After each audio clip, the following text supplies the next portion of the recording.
Hi, I'm Eric, and thanks for joining us on this edition of In Focus on Whitewater Community Television's WGTV Channel 11. It is our first new show for 2025, so Happy New Year. I hope you had a great holiday season, and we appreciate you tuning in. One of the things about this year, this is our off year in terms of elections here in the state and local area. We do 3 years of elections, 1 year off. This is our off year, so hopefully we can bring you more conversations from people in and around the community or who affect or impact our community in one way or another. One of the things we're also hoping to do during this year is to bring you a couple more guest hosts, let you hear from some other voices as they bring you topics and guests that may not even be on my radar screen. So that's one of the reasons we're asking a couple of other community members to step in and host some In Focus programs throughout the year, and we'll talk a little bit more about that as we get closer to our first one. But we start this year by kind of looking back a little bit at last year and what hopefully was a successful year for the Black Legacy Project of Wayne County, Indiana. Wrapped up what was a very good year, thought about where to go, what to do, and we have the founder of the organization who has been here with us a couple of previous times, Marlene Lindsey. Thanks for coming back. Glad to see you again. Glad to see you, Eric. Glad to be here. How has your past year been? It's been busy, it's been challenging, and it's been very rewarding. Okay. Very rewarding. For those viewers who may not know you, who may have just moved into the area over the last few months, talk a little bit about the Black Legacy Project of Wayne County and really kind of how it started. Those of us that have watched it know that this was just kind of a research project off to the side that really kind of ran amok. Yes, it did. Yes, it did. It ran amok. That it started when the George Floyd incident happened back in 2020 on Zoom calls. I mentioned, we had an all-black firehouse up until 1966, went to do research, and that just blossomed into other things. I went to the museum, didn't see anybody that looked like me other than Louis Armstrong. Wayne County Historical Museum. Wayne County Historical Museum, which is good. But I knew that people in this area, Black people in this area, had made contributions and accomplishments, not only in this area, but throughout the nation and been around the world. So I wanted to see what I could do. It was in my head, well, what are you going to do about it? If that's all they got, what are you going to, and that just kept playing over. So I came up with 2 manuals full of information and took that to the museum, and they were thrilled because they did not have it, hadn't heard of it, and that's what started us being the signature event at the museum in 2023. That was very successful. That opening day had close to 500 people attend on the opening day, which was something that the museum really had not seen in the past. So it ran for the year in 2024. It did come out. Prior to it coming out, we did a video that I walked through the entire exhibit, and we have been working very hard on that the past few months. And on January the 20th, we're looking to roll out that on YouTube. So people will be able to see the exhibit, and I'm kind of explaining what they're seeing, so you'll be able to take a tour of the exhibit as it came out. And we've worked very hard on that. And nice. I got to thank and now I'm not going to be able to think of their names, but I'll think of their names and thank them for their hard work on that. But it does take several people to make those things happen. So that will be rolling out. So, and the good thing about that, the museum has contacted me at different times saying, through Black Legacy, can you reach out to these folks or that? So we're being more included or more thought of. With their 2024 exhibit launch. It is the fire, police, and first responded. Well, they asked Black Legacy, could they keep some of our artifacts that we have? So you can still go to the museum and see, you know, some of the artifacts that we had on the firemen and first responders, and even those videos that we took are still, they made copies and they're still running at the museum. And that's very special to me because in the firemen, Ronnie Bass was the last living fireman that was at the segregated firehouse. So we have him on film, but he has since passed. So to have that legacy on film, to hear him and see him, is just amazing to me that we have captured that. That is great that you all are, and you started this by saying, walked into the library, didn't see anybody who looked like me. From the work that you've put in over the last 5 years, Yes. you are hoping to add to an exhibit that's not yours, but that the museum put out, and you're able to see what you were hoping to be able to see. Congratulations. Absolutely, absolutely. It's been amazing. And through that, the Black Legacy Project of Wayne County, Indiana started. It is a 501c3. Yes. You all have a board, so talk about where you all have been over this past year, because bringing that exhibit to a close, you now have all of those pieces and all of those artifacts. Are they in your living room? Are they hiding under a bed or in a closet? Luckily, they are some of the pieces right now are at Ivy Tech. Okay. And there's two exhibit in their library. There's two cases, and those are our athletes are in the two cases. And in talking with Ivy Tech, they're wanting here in the next month or two, we're going to change it out and highlight our medical field. So we're going to change it out, and they want it to be a continuous thing where we keep that. Plus here at IU East, we have more of a permanent display up in front of their library here. Very good. And we're working with Earlham to try to get us an exhibit there as well. So we're still, you know, trying to find places to exhibit. Some of them I've given back, others are like, I'll keep it right here, but please, you know, because it makes people feel good. They have had this history and it's in their closet, but why not share it with the community? And they're just, I think, overjoyed to be able to, you know, let people see what their accomplishment was. Nice. Congratulations. Well, and the video that you're speaking about, does Black Legacy Project have a YouTube channel in and of itself? Where can folks find the video that you're saying is going to be released next week? Yes, the YouTube, Beth Herrick has been working on that and championing that, and that was one piece of information that I didn't get because technology for me is a little challenging, so I have others on the board that are handling that. I don't much look at YouTube, but You found that you did the research, you don't have to handle everything. Exactly, exactly. And it's good that you've had people who have been willing, almost from the beginning, I think, to kind of jump in and be a part of this. Absolutely, absolutely. And the other great thing is, hopefully by the end of the week, we're putting the finishing touches on phase 1 of blpwc.org. And that is our your website. Yay, Nice. I'm so happy about that. I did check that right before I came in. Okay, what is that website? But it's www.blpwc.org.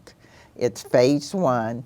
And we're putting the finishing touches on that. So by the end of the week, if everything goes as planned, you'll be able to see that website. But everyone on the board has pitched in, and it's, I mean, I couldn't have done it by myself at all, but the different pieces. So yes. Okay. So you wrapped up the exhibition. You have started placing some of those pieces in multiple locations here Yes. at IU East. You've loaned some out to the Historical Museum to stay. You're at Ivy Tech. Yes. You've had 2 years, I believe, of your signature event, your golf outing and that. Yes. Are you planning to continue that as a fundraiser? Yes, and we already have the date set out at Elks Okay. Country Club, and it's June the 22nd of 2025. So that will be our third annual golf outing, and Janelle Ross was Harold Jones was our signature person at the first golf outing. Right. Janelle Ross we highlighted her at our second golf outing, and it's a prize on who's going to be highlighted for our third golf outing. Okay. All right. We won't spoil the surprise, but when you're ready to let us know. Okay, I will. So we can help share that news. Okay. As you look at where you all have come from and where you are now, when you started this, did you see all this? No, I did not. No, I thought I was going to retire and just sit at home and do something. I don't know, knit or something, but this has been, it was a need. When it has exploded like it has, there was a need. Okay. And we're filling that need. And for 2025, the group was talking, what can we do for Black History Month? Well, the idea come up, let's have a Black Expo. So February the 8th of 2025, I had called one person to say, we're having a Black Expo, can you do X, Y, and Z? And there was a pause, and they said, Richmond's never had a Black Expo. I don't remember one. It's like, no, they haven't, but Black Legacy is championing that. And in collaboration with IU East, Ivy Tech, NAACP, and Townsend Center, we're working together to put that on. And like I said, just from this idea, and I've just been overwhelmed because I've got people getting booths that are coming from Indianapolis, coming from Dayton. I had one lady call from Pennsylvania that are interested in coming to show, and it's going to be not just, to me, we're very used to craft shows where every booth is a craft, but we're going to have, like the Gospel Revs are going to sing. We've got a dance team coming from Indianapolis. The poets that Kevin Hanley, those kids are coming, the poets are coming. I saw them perform at an event at Reed Center a year or so ago. They were very talented, very good. Yes, so they'll be there. And we'll have a couple of food booths, but then the medical people are coming. And different ones, they want to showcase their business. So it's not a fundraiser, it's a friend raiser. Okay. We're doing a friend raiser so that the friends could come together and see what's offered in the community. So there's going to be information and entertainment and some crafts, but different things like that. And we're going to have a bounce house. We're going to have a kids corner that would have a bounce house and face painting and balloon making and things like that, something to do for the kids. So we're really excited about it.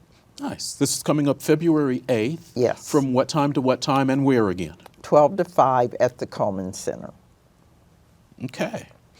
Nice. Are you still accepting, it sounds like you are at least via phone, are you still accepting vendors who might want to be a part of this? Yes, we are still accepting vendors. The space is 10 by 10, $30 for a booth, and you'll have to have your money and everything in to guarantee your spot by January the 24th. Okay, so by next week, they're doing that. If somebody wants to speak to you or someone else about it, how do they connect with the organization? Call me at 765-969-0673. Okay, so we'll come back to that and we'll remind folks of that. Nice. I know that something that you all have started doing, that you're working with WCTV on, a series throughout the year of highlights of individuals from the community. Nathan Hogg, who has been a young man that has been out there all around the community since he was in high school. Absolutely. Involved in a number of things, is involved with you all. He is the face of those. Can you talk a little bit about how that came about and why you all decided to do that? Yes, thank God for Nathan and his energy and his just willingness to put in the work. And he came to the board and it's like, what if we do PSAs through WCTV? And so we got together and we're going to highlight the legacies. And it's another way to get our name out. It's another way for people to realize, again, the accomplishments and contributions that people from Richmond have made. How did you all decide on the 11 or 12 individuals who will be spotlighted? The first one of those you'll probably see here in just a little bit is Bobby Smith. Yes. With the election just being over and the activism and things like that, we felt, we should highlight Bobby Smith first. I believe next month it's going to be Vincent Allen. It's football season, the Super Bowl, sports, so why not Vincent Allen? And it was very interesting because generally it is Lamar Lundy, Vegas Ferguson, and a year ago or somebody said, well, what about Vincent Allen? And it's like, well, what about him? I didn't even know. Well, come to find out, he was the backup to Walter Payton of the Chicago Bears, and I thought, oh my gosh, I had no idea. And I think he was up for his number to be retired. And there's some other awards that he's up for, and I had no idea. So, wow. But that's the beauty of Black Legacy, the people that you did not know. Mm-hmm. And that are right here in Richmond. So we should be doing Vincent Allen, and then I believe we're going to, it's medical, there's a medical march. Okay. It's medical, so we have one of the medical people that will be featured in March. So anyway, we went through to see what are some of the focuses through the year and try to match those individuals to go with that. That's how we did it. You're watching In Focus on Whitewater Community Television's WGTV Channel 11. We're having a chance to speak with Marlene Lindsey, founder of the Black Legacy Project of Wayne County, Indiana, an organization that started through just really a research project and, oh, I didn't know this, and the research has continued. And you've been with us 3 or 4 times, and almost every time you come in and speak to us, it's, I found out something I didn't know. Exactly. So you're helping yourself, you're also helping the community as a whole find out a little bit more about its legacy, particularly, again, those of us that did not grow up here. We sometimes hear names or see plaques of people and don't know the how, the why, and you all are helping bring that out. So thank you for that. You are welcome. And not only the people that you said you didn't grow up here, but I believe, Eric, you've been here over 20 years or, well, I know you're not that old, but you've been here quite a while. I've been here 30 plus years, yes. Quite a while. But the impact that you have made as a person of color, as a Black man. And so you will, when our website goes live, look for your picture because you were there, because you have made an impact. And you are someone that our kids can look up to say, wow, I can do this in Richmond, Indiana. And that is my heart, and that's the other thing that I want to do. So thank you, Eric Marsh, for all that you've done. Thank you. I appreciate that. One of the last times you were here, one of the goals of the organization, and we've talked about where some of the artifacts have ended up, Yes. but you were talking at one point maybe about trying to find a building that could be a museum. Is that still on the radar screen for the organization?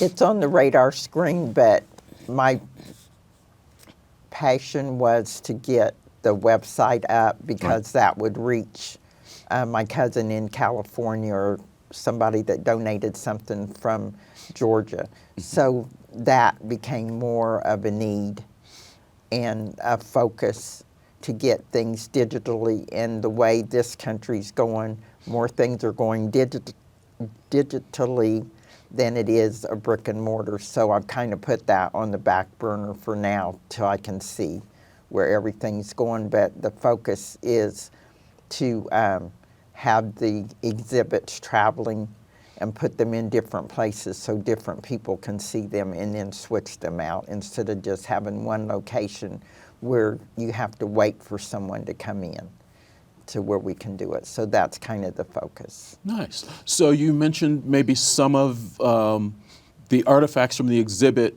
will actually be digitally available along with stories on the website? Right. Okay. Yes. That is going to be a lot of work. Yes. So much for that retirement. Exactly.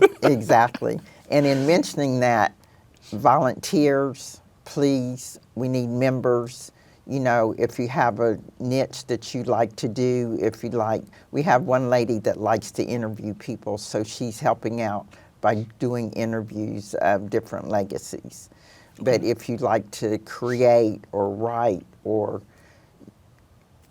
just, we could use help because we're still small, but we have big ideas, or the ideas seem to get big.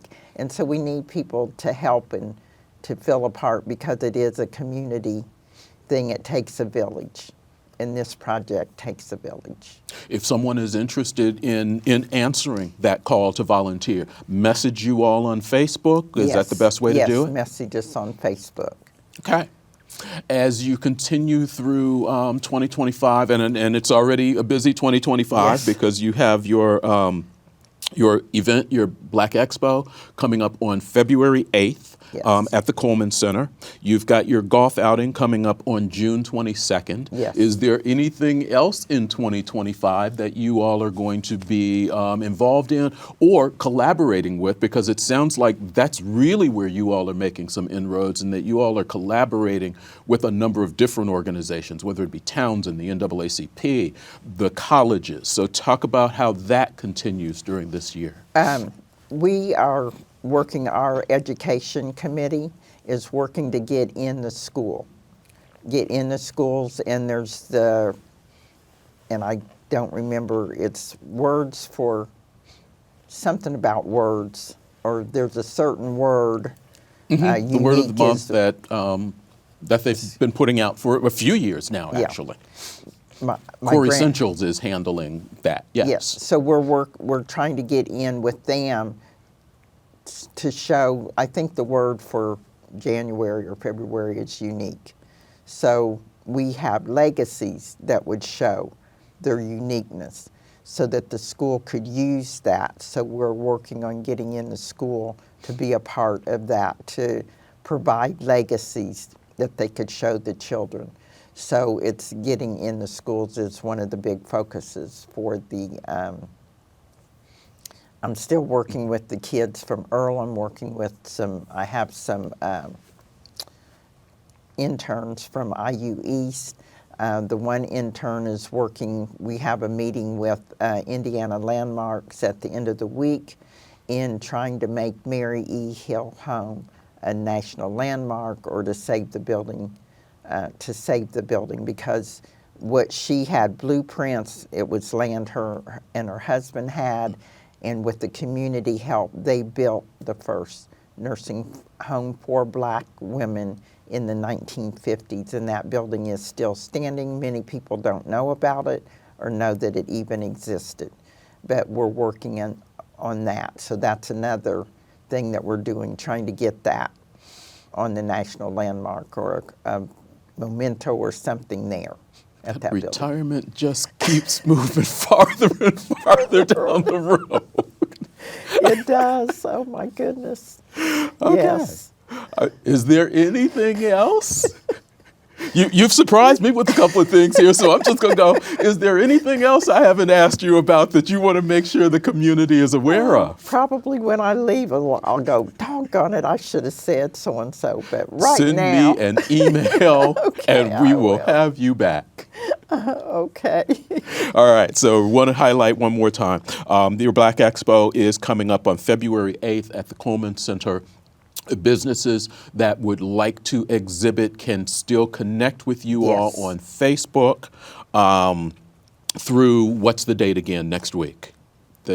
Before January the 24th. Before January 24th. Yes. You have your video that is coming out on the 20th on YouTube, which Yes. is you spotlighting the exhibition that you all had at the Wayne County Historical Museum. Yes. That's going to be a long video to watch. It's 15 minutes, but we're rolling it out in segments so that you don't get tired and you may like, oh, I got to see the rest of it. Okay, so you're going to get chapters of that. Chapters of that, yes. And then your golf outing is coming up on June 22nd at the Elks. Yes.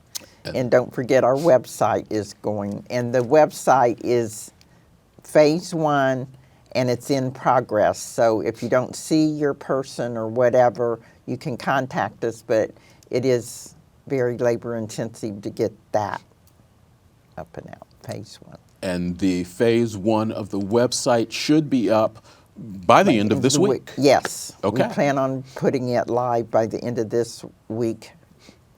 www.blpwc.org.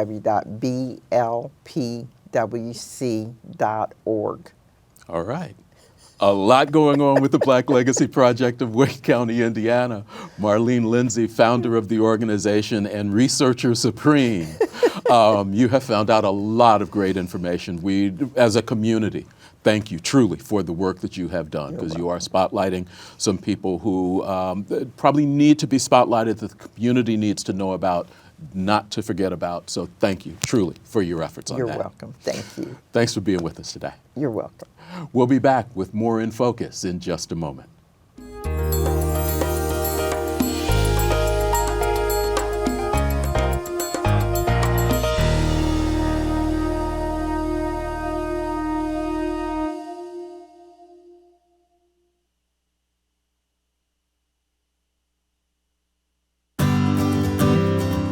Hi, my name is Nathan Hogg. Welcome to the Black Legacy Project.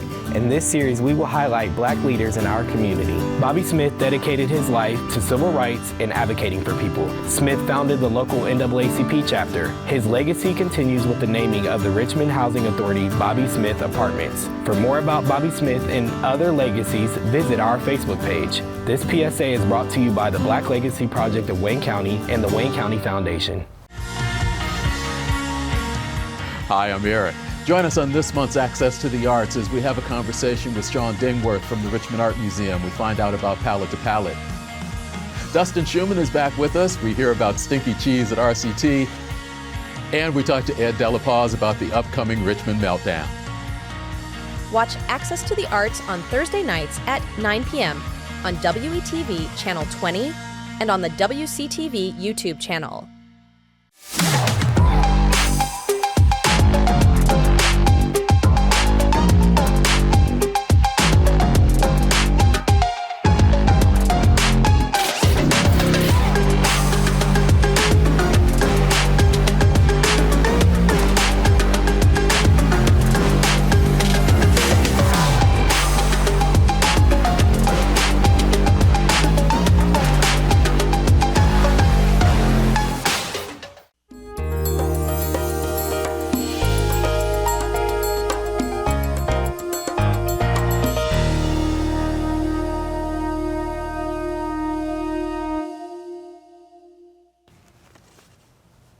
And welcome back to In Focus on Whitewater Community Television's WGTV Channel 11. Thanks for spending time with us. I'm Eric, Executive Director of Whitewater Community Television.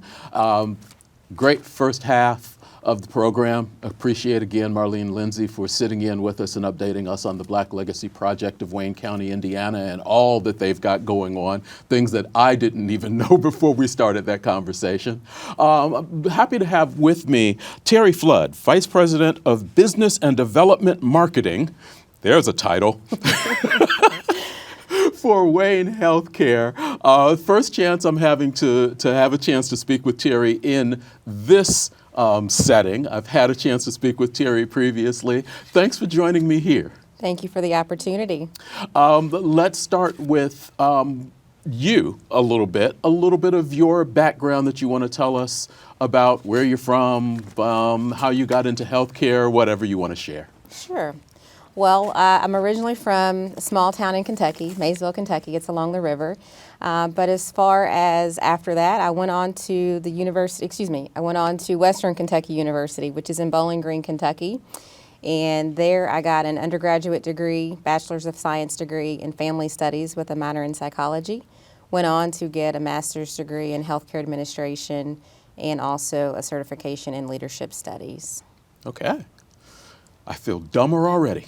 Oh, stop. Talk a little bit about what brought you or what your steps were to get to Wayne Healthcare, starting out in Kentucky and then ending up in Darke County in Greenville. Talk about that transition. Sure.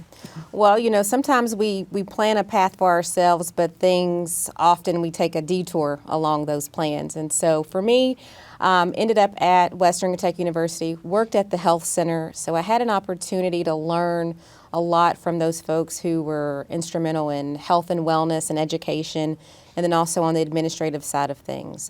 We were a full-service primary care facility, so just like any other doctor's office in a community. And I sparked an interest there. I got a chance to educate parents and students about health and wellness and services, and that sparked additional interest to go on and get my master's degree. And then as I made the transition, wanting to be closer to family, I've been here in Darke County for the last 11 years. I started out as the Director of Marketing and Communications, and as the organization grew and priorities and responsibilities for myself changed, so I just kind of fell into what I'm doing. And now, as we continue to expand, services and outreach and partnerships, I thought, what better way to start this conversation with you and embrace those who are right across the border here in Wayne County and share with them about Wayne Healthcare.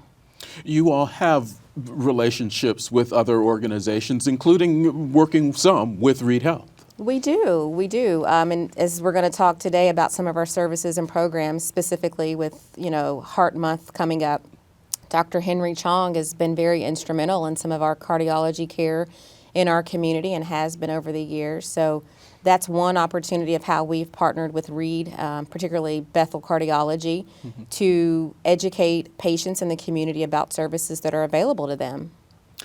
We're not going to assume that everybody even knows where Darke County is, let alone what Wayne Healthcare is. So talk a little bit about where you're situated from Wayne County, because we continually have people move into this community for jobs with various companies here, but maybe they've traveled east and west but haven't gotten a chance to do the north and south thing yet. So talk about Wayne Healthcare, where they're located from here. Yes. So we're right on the other side of the Indiana-Ohio border. So right west central Ohio, depending on where you live in this area and who's watching. But we're not far. It's about a 35-minute drive. So again, not far.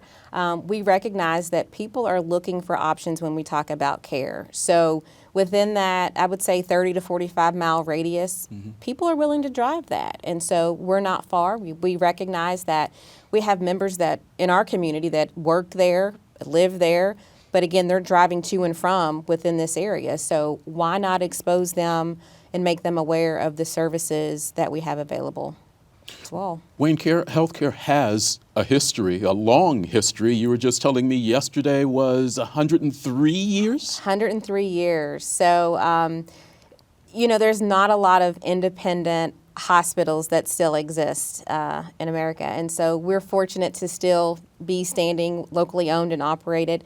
We do have an affiliation with the system in the region, but what we do is local. Our care is local. We employ providers, and no, we're not a larger institution or a healthcare system, but we leverage our partnerships to then help us be able to bring care to our community so that individuals don't have to travel a far distance to get the services that they need. As you all are doing your work, talk about some of the things that people would be used to in terms of how they access you all, where you all are, and being a smaller independent. I assume you don't have every service that's available. So talk a little bit about those that, generally speaking, would be accessed most by people, or that they would want to drive and look for a provider or another hospital.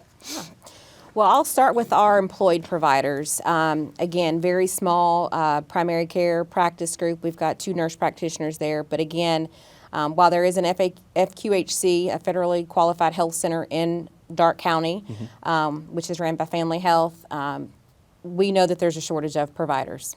You know, you can call your primary care provider today and it might be 6 weeks or longer before you can get in. Sure. So we do have that service. We also have 3 all-female general surgeons.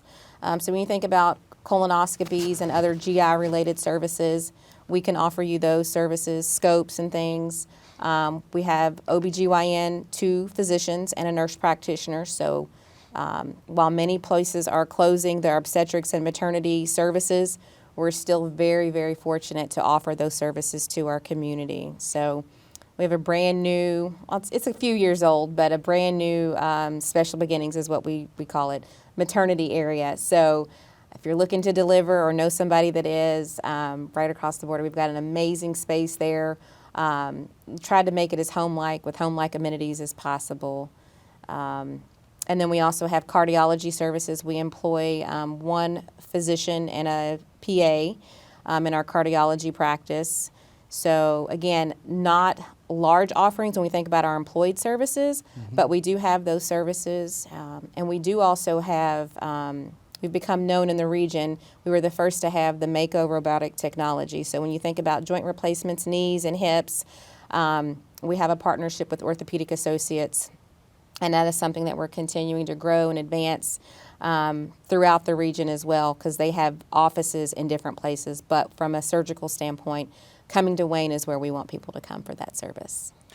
Is there a secret to remaining, for the most part, an independent hospital in this day and age, where, when not only in healthcare but in a lot of other industries, you're seeing that consolidation?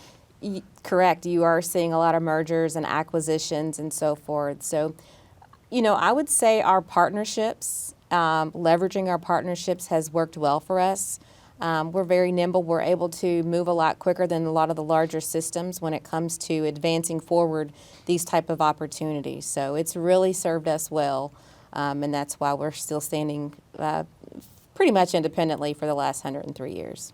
You all are, and you mentioned it, a lack of providers, nursing shortage all over. As a smaller independent hospital, how do you all maintain your staffing when it's hard for even some of the large hospitals? Great question. We were just having a discussion about this yesterday when we talk about strategies and recruitment. And again, you've got to get creative. So we're not unique in this situation. It's making those partnerships with, you know, places like IU East, and on the Ohio side, you've got Edison and Sinclair and other places who have these nursing programs. What are they doing? You know, we recognize that a lot of these colleges are coming up with success planning and programs to advance the student body, you know, in these particular programs, whether it's respiratory nursing, physical therapy. There's a lot of shortages for a lot of different reasons. So just getting creative with each individual school and organization to create unique partnerships, which is kind of why I'm here today. Okay. We're coming up on we're halfway, and it's hard to say this, we're halfway through January already. It seems like it just started. Yes. And heading toward February, which is considered Heart Month. And I had a chance to talk to you and actually first met you around this time a year or so ago. And we were talking about some of the programs that Wayne Healthcare did in the month of February. There was a long list. at that time, Yes. and that list has continued. So let's talk about some of these programs, because many of them that are actually on this sheet are actually free. I think one or two of them folks can actually join virtually, so it is possible to kind of get some of that education without having to go out into the cold weather that we're experiencing at this particular moment, and people are trying to avoid that. So being able to make some of this information available to people virtually has, I assume, been a help for you all. It has. It has. And, we've all had to get creative and pivot.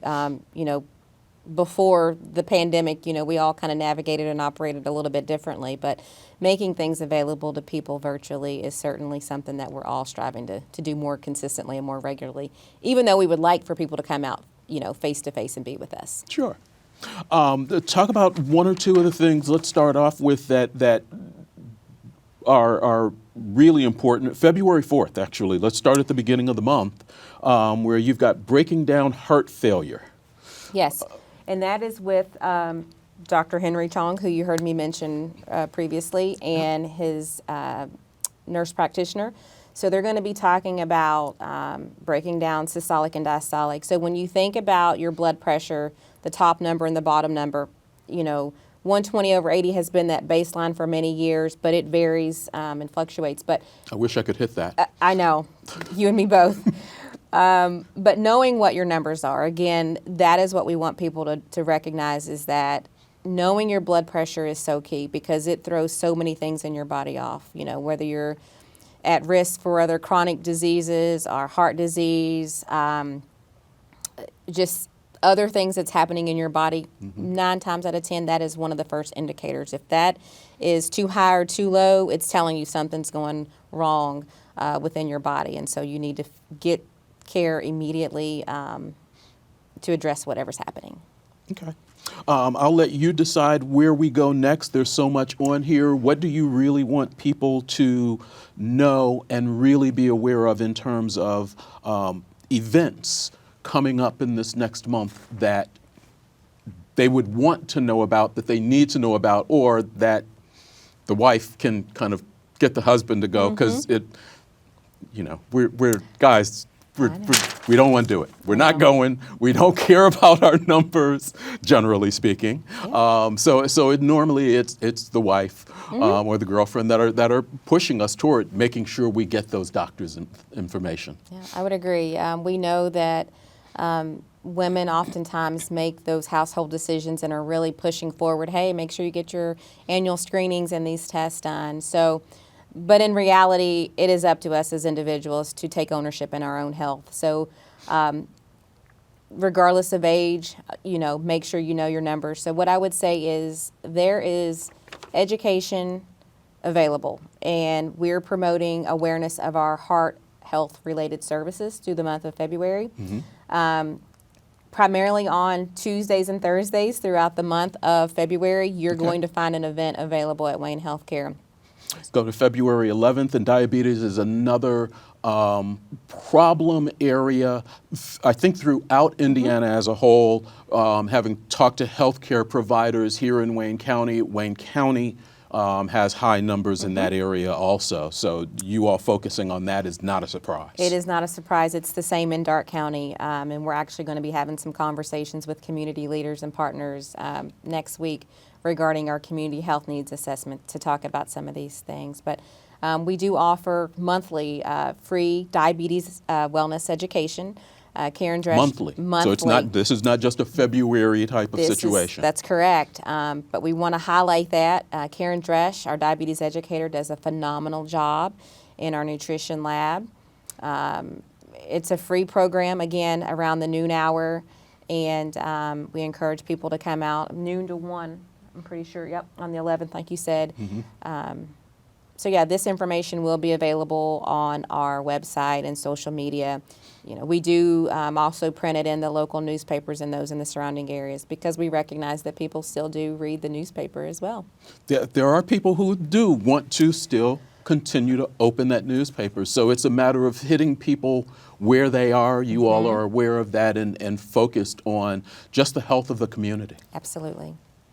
When you look at reaching out to people, though, in those terms. And again, being a smaller hospital, how difficult is it when you think of the various social medias that people are on, whether they're watching television, whether they're not watching television, which radio station they're listening to?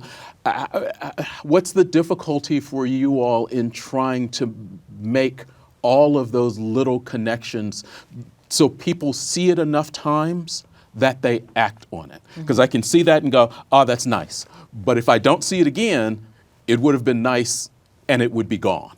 They say in marketing, you need to see something 7 times before it actually, you want to act on it. So how do you all do that with the segmented media that's out there? Yeah, so we've tried to, build those partnerships and relationships with the various communities, starting at home. So within Darke County. Sure. And we've done that. We've got relationships with the local radio station and newspapers and so forth. So then we've started to leverage that out migration to other places, again, much like we're doing today, so that we can share this information in various mediums. You've got the print, the digital, the various social media. Facebook is predominantly where we get most of our engagement from those online. But then again, you've got those, north of the county, in Mercer, and then you've got here to the west, So we're just trying to create the opportunities and the partnerships where we can then leverage those relationships, and then they can kind of carry the message forward for us. Is it harder working across state lines like that? Are the rules in any way different? Well, the rules get tricky when you think about healthcare in general because of coverage. That's probably the biggest thing. But as far as providing the education and awareness, no. Okay. You all have something, Heart Art, coming up on February 13th. Talk a little bit about that. Yeah, so this is something. The pictures are cute. Yes, you get a choice. You can choose which product or, which artwork you want to design. And so, this does have a cost to it, but the cost that you're paying really goes back to our foundation to then carry forward free and discounted screenings for people who need them, particularly our vascular screenings. But it's a fun night where individuals can come out and sip and paint with us. We do have a permit to offer alcohol during that event. So it's just a fun night. Drab to Fab is going to help lead us through the artwork, and we'll have light refreshments and education just to share what services we have available, not just during the month of February, but anything that's heart related from Wayne Healthcare standpoint. There's only 2 things, and the sheet that I held up, there are really only 2 things on it where there is a cost associated with it. There's one that we're not going to be able to put up because the pricing is large, but you all are doing lipid panels and EKG by appointment. There is a cost, again, to that, but you were mentioning to me before we went on the air that if someone feels like that cost is a barrier, you all don't want that to stop them from at least reaching out, because you might be able to help out. Absolutely. Your foundation might be able to help out. Absolutely. So our foundation is our philanthropy arm of the organization. So when we think about a lot of what we're doing, when we talk about those donations, we want people to make those to our foundation, and then we have different tiers and programs that support the foundation and really the organization as a whole. So yes, there is a cost to lipid panels when you think about your triglycerides, your high and low cholesterol, those types of things. Again, it's important to know your numbers. And then you also think about, EKG, the rhythm, the heart, the vascular screens, all of those things that really are keeping you going. We want you to know your numbers, so you can always reach out to our foundation to learn more about, or even our website, to learn more about those programs if you are uncertain and don't have the means to pay for those services. Mention website real quickly, waynehealthcare.org. Waynehealthcare.org, that is correct. So Okay. for more information, you can visit our website. This information is near completion, but it will be shared on our social media website, like I mentioned before. You can always just email marketing@waynehealthcare.org if you forget any of the other ways, or you can even call us at 937-548-1141, and somebody from the marketing department can assist you directly. Nice. Gets February 18th. Healthy Moments, Heart Smart, raising awareness for a healthier heart. Yes. Sounds like fun. Again, awareness is key. Okay. So Dr. Brian Doolin, who is employed by us, as is Brandon Bikey, physician assistant, they're going to lead us through a presentation. And just, again, awareness and education is key to knowing where you stand from a heart and vascular standpoint.